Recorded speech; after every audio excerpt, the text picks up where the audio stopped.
మోకాళ్ళ నొప్పులు, disc problems లాంటి అన్ని సమస్యలకు సంప్రదించండి Homeocare international world class homeopathy 9001177550.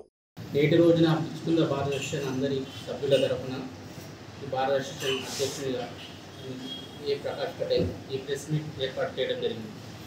దీని యొక్క ముఖ్య ఉద్దేశం ఏంటంటే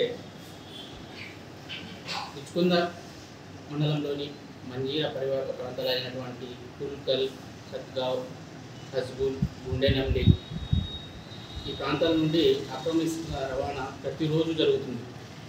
ఇట్టి విషయమై మేము గత నెల జూన్ 22 నాడు గౌరవనీయులైనటువంటి జిల్లా కలెక్టర్ గారు మరియు జిల్లా సూపరింటెండెంట్ ఆఫ్ పోలీస్ కామారెడ్డి గారికి ఈ అక్రమ ఇసుక రవాణా గురించి మా అసోసియేషన్ తరఫున అందరు సభ్యులము లిఖితపూర్వకంగా ఫిర్యాదు ఇవ్వడం జరిగింది. అధికారుల నుండి ఎలాంటి చర్యలు తీసుకోలేదు.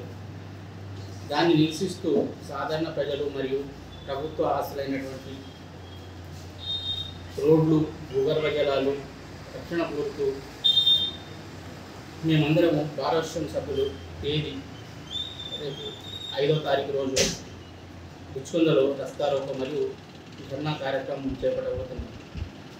ఒకవేళ ఈ అక్రమ ఇసుక రవాణాకై ఆపకపోతే చట్టరీత్యా సంబంధిత వ్యక్తులు మరియు అధికారులపై చట్టరీత్యా చర్య తీసుకోబోతున్నాం. ఇట్టి మా ధర్నా మరియు ఈ రస్తారోకో కార్యక్రమానికి ఈ మీడియా మరియు పత్రికా మిత్రులు మరియు సాధారణ ప్రజలు, రాజకీయ నేతలు అందరూ సహకరించవలసిందిగా నా యొక్క విన్నపం. మరిన్ని వీడియోస్ కోసం ఛానల్ ని సబ్స్క్రైబ్ చేయండి. లేటెస్ట్ అప్డేట్స్ కోసం వాట్సాప్ ఛానల్ ని ఫాలో చేయండి. అండ్ లింక్ డిస్క్రిప్షన్ లో ఉంది.